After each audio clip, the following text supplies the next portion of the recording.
Continuamos en Iquique al Día, en esta ocasión conversando con el periodista, también parte de nuestro equipo de prensa, Reinaldo Berríos. Reinaldo, vamos de alguna forma por orden. Primarias están sucediendo ya este domingo 29. Cuando ustedes estén viendo el programa ya van a estar los resultados. Sin embargo, hasta el momento, yo creo que las primarias mismas va a pasar. El entusiasmo de la población por esto me parece que no ha aprendido. Bueno, nunca aprende en primarias. Cuesta mucho, además hay pandemia. Aunque sí van a ser autorizadas personas que estén incluso en ciudades o en comunas con cuarentena para que vayan a votar, pero igual no va a aprender. Igual yo creo que no aprende, esto es un poco más complejo. Además me parece que la gente no sabe bien claramente qué sucede en las primarias. Entonces me gustaría, no sé, si puedes de alguna forma explicarlo. Sí, bueno, no es fácil explicarlo, digo.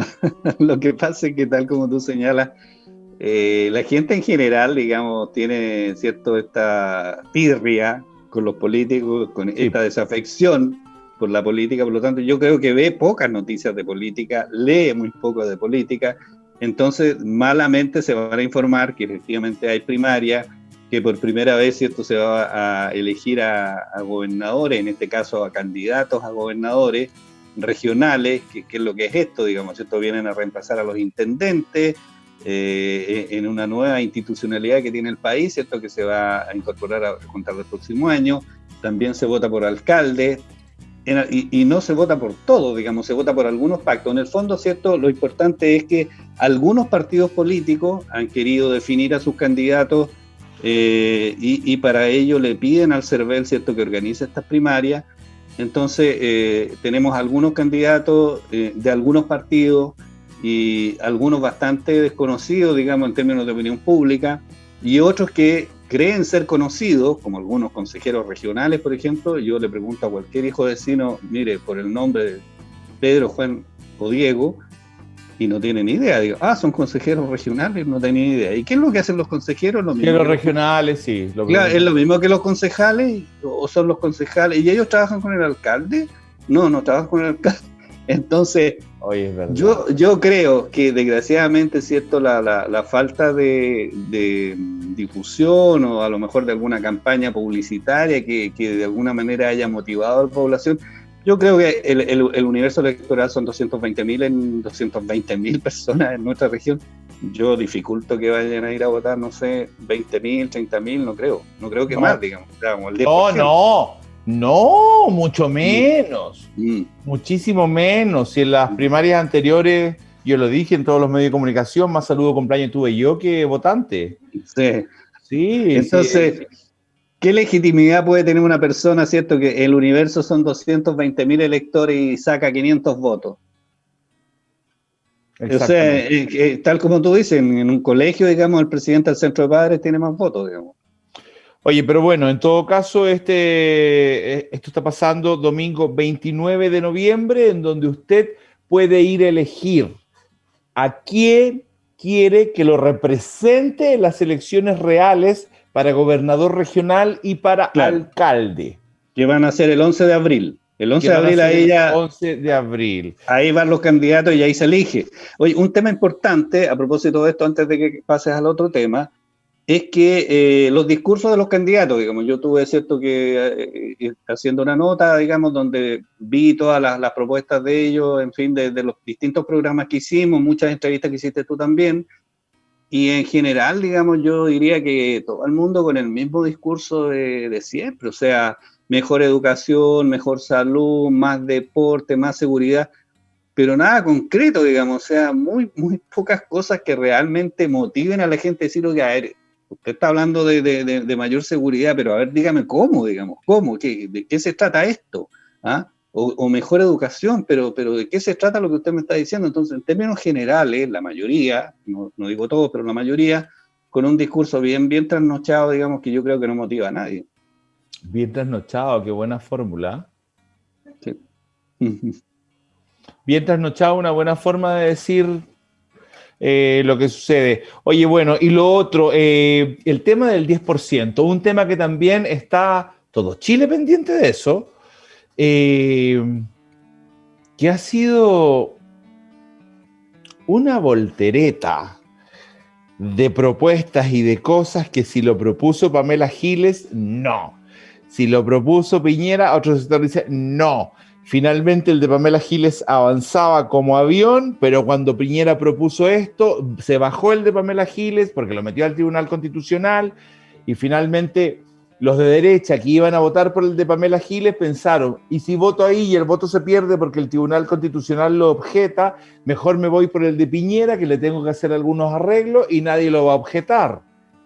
O sea, eso a nivel político, nadie lo va a objetar a nivel político, pero lo puede objetar la ciudadanía misma, digamos, porque ahí yo no estoy acá para opinar, ni mucho menos, pero me parece que aquí, si finalmente se está entregando ese 10%, solo que bajo la fórmula que dijo el gobierno, acá hay de alguna forma un uso de ciertos encaprichamientos, porque no vas a recibir un 10% distinto si te lo dice el gobierno o te lo dicen los parlamentarios. Dijéramos, sería distinto que el gobierno se opuso y se opuso. Pero ¿cómo el gobierno dijo no, este sí, pero igual el 10%? ¿Cuál es el objetivo? Sí, la verdad es que este es una bolsa de gatos, como se decía antiguamente, ¿cierto? En todo sentido, tal como tú señalas.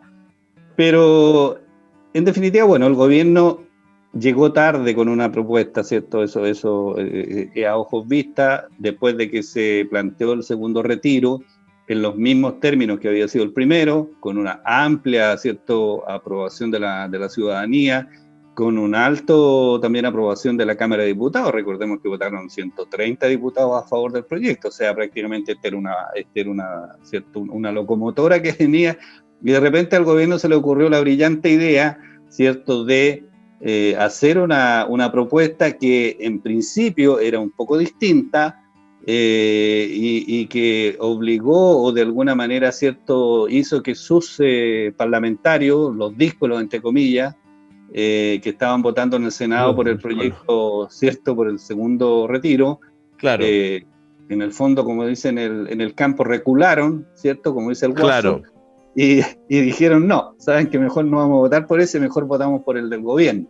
Con eso, ¿cierto?, ellos de alguna manera se congracian con su gobierno. Aprovechan de congraciarse con su gobierno, con su bancada, claro, y todo lo demás. Bancada, pero quedan como las reverendas, ¿cierto?, con la gente y con la ciudadanía. O sea, es una cosa por otra. O sea, por un lado ellos estaban obteniendo dividendos, entre comillas, por votar el proyecto del segundo 10%, digamos, que era el primero, digamos, el de la Pamela Giles, y digamos, ¿cierto?, se retractan y se suben a este otro carro, se congracian, tal como decimos, con el gobierno, pero quedan con la ciudadanía.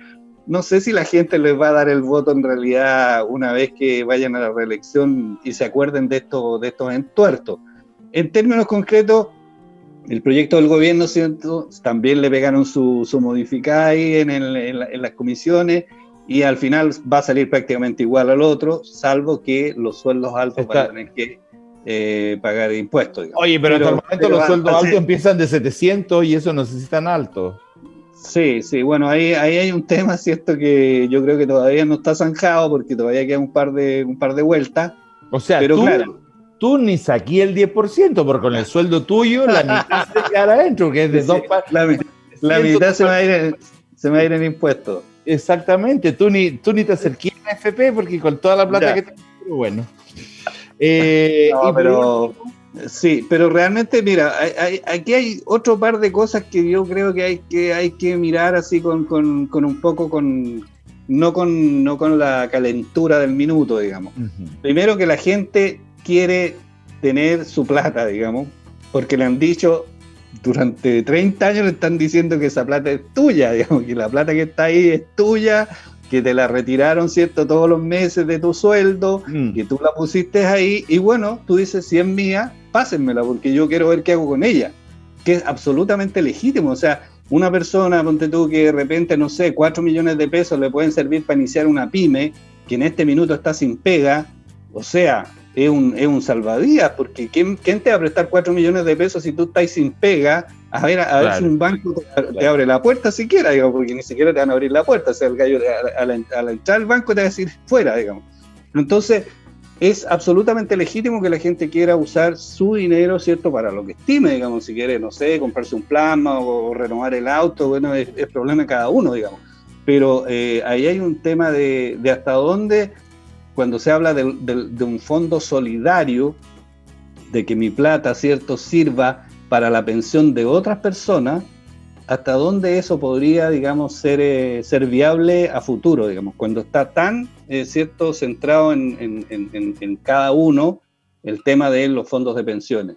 Yo creo que ahí hay una cosa que hay que reflexionar y pensar un poco hasta dónde este sistema de libre mercado, ¿cierto?, en que la gente se rasca con sus propias uñas y hoy por ti, mañana por mí, no funciona mucho. Es todo hoy por mí, mañana por mí y pasado, todo por mí, digamos. Oye, igual yo invitaría de alguna forma que la gente, para que sepa exactamente cuánto ha puesto en su AFP, pida las dos cartolas de cuánto ellos han impuesto y cuánto tienen ahora. Ahí tú vas a saber exactamente qué es lo que has puesto tú. Y si no sé, lleváis 10 años, sácalo por un porcentaje que te daría el banco de ahorro en ese tiempo y ve cuánto tienes en la AFP ahora. Eso te da claridad exacta en cómo te has portado contigo mismo. Sí, y también tú puedes hacer un análisis relativamente sencillo, digamos, ¿cierto? Si tú dices, a ver, si yo, no sé, tengo 50 millones, por decirte algo, en mi fondo, si esos 50 millones yo lo hubiese, no sé, me compré 5 autos y los trabajo como colectivo, bueno, cada uno de los autos me da, no sé, 200, 300 lucas mensuales, o sea, yo tendría más de 1 millón de pesos mensuales, ¿cierto? Gracias a esos 50 millones, versus una pensión que va a ser de 150 lucas. O sea, claro, por eso la gente dice, pásenme la plata, porque yo la podría trabajar mejor que lo que está pasando con las AFP. En Perú ya se permitió un segundo retiro de 25%. No estoy mandándole a decir nada a nadie, pero en Perú ya va en el segundo retiro de 25%.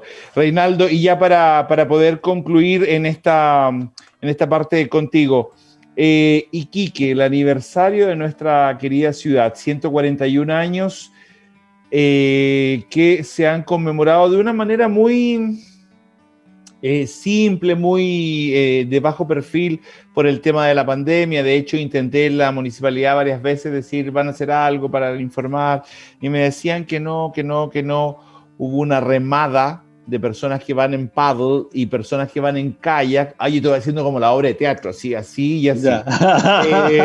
Ya, mucho lenguaje de señas.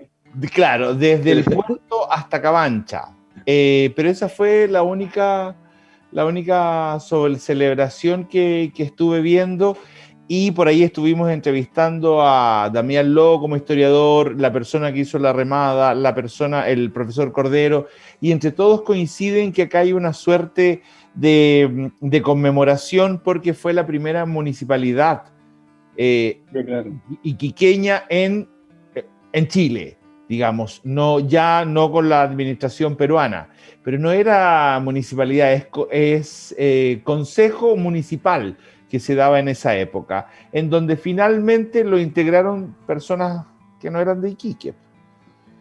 De hecho, el primer alcalde de Iquique, el señor Lapeiruz, que está enterrado en Francia, pero la gente me parece que no está bien clara aún que las fechas. Y el profe Cordero aclaraba que el 25 fue ese día de la municipalidad, pero que el 23, también porque yo he escuchado a veces que se ha celebrado el 23 de noviembre, es por el tema de las Fuerzas Armadas chilenas que ya toman control de la ciudad. Sí, bueno, siempre los historiadores, ¿cierto?, dicen que Iquique es una de las pocas ciudades, no sé si la única del país, que no tiene fecha de fundación, digamos, ¿cierto? Porque todas las ciudades, los españoles llegaban, ponían su banderita, ¿cierto?, y fundaban la ciudad. Aquí no ocurrió eso. Y no se tiene certeza tampoco de cómo se fue formando la ciudad, ¿cierto? Porque probablemente habían unos pescadores, ¿cierto?, que estaban en la orilla, otras personas que trabajaban en la zona del interior, que después bajaron. pero no existe, digamos, y nunca he tenido un realce realmente esta fecha. Yo creo que yo soy más bien partidario de algunos que señalan que era cambiarse, no sé, para el 21 de mayo, para otra fecha, digamos, porque que sea algo que realmente sienta la comunidad. Pero no pasó mucho, digamos, para ser... No pasó mucho, 141 años de Iquique, pero Iquique tenía mucha más edad. Gracias, Reinaldo, por haber estado. No, como siempre, un placer estar en tu programa. Que estés muy bien. Gracias por acompañarnos. Igualmente, pásalo bien, cuídate. Tú también. Nos vamos a un corte y regresamos. No se vaya.